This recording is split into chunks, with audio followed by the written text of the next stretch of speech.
Hey guys, welcome to my spotlight on the source mod called Zombie Panic Source. After playing 680 hours of the game and owning a server, a video would be a nice touch to contribute to the community. So what is Zombie Panic Source exactly? Well, Zombie Panic Source, or ZPS for short, is a multiplayer zombie survival. It is a free mod which can be downloaded off of Steam, and the web address is zombiepanic.org. Links are in the description. In ZPS you have the option of taking on the zombie horde or being part of the zombie horde, which creates more tensions in zombie games that use AI for their zombies. Instead, the zombies in ZPS are players, allowing them to hide, flank or generally outsmart survivors.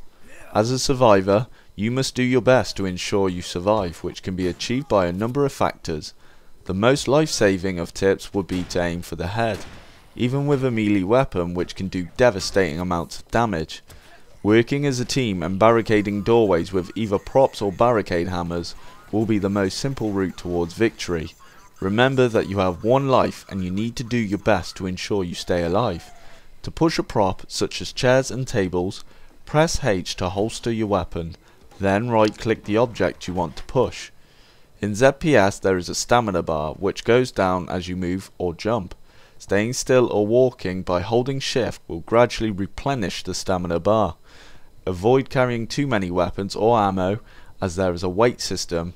Carrying large guns such as the AK-47 will weigh you down and make your character move slower. The more stuff you carry, the quicker your stamina goes down.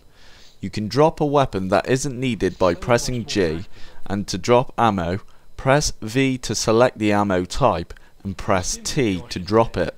Be sure to share weapons with teammates to be more effective against the zombie horde. Staying light is the best to move around from area to area, but if you find yourself being cornered or low on stamina, press P and your character will enter a state of panic. By doing this, your character will drop everything that they have on them except the current weapon that they are holding, and will give them a short stamina boost. A final tip for you survivors out there: if you come across a white zombie, try to keep your distance. This white zombie, formerly known as the Whitey, will have the ability to infect players that come in contact with him. If you do become infected, the health symbol in the top right will change to indicate your transformation is near. As a zombie, it is your duty to eliminate survivors that still remain alive by a series of methods. The perk of being a zombie is that you have more than one life and a nice amount of health. Being in a group will increase your chances of taking out players that have strayed off from the group.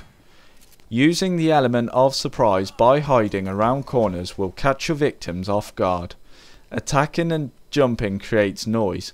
Avoid doing these unless necessary to increase your chance of a surprise attack.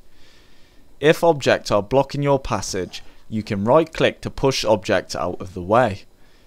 When you are close to a player but not close enough to land a hit, press shift to lunge towards your victim to give you a mini movement increase. This will use up your feedometer, which can be replenished when you hurt another player. Filling up your feedometer will give you the berserk state, which when used increases your movement speed for a longer period of time, this being ideal for catching up to survivors in a panic state. Being the Whitey gives you perks over normal zombies. You have an increased run speed, increased damage dealing, can infect players, and you can roar to show zombie allies your location. To do this, press R. Infected players that manage to find their way back to their allies should be left until they turn. When they do transform, this will be a prime opportunity to strike. In Zombie Panic Source there are 3 game types. The first game type being Survivor. In this game type you need to eliminate all the zombies until their respawn lives are used up.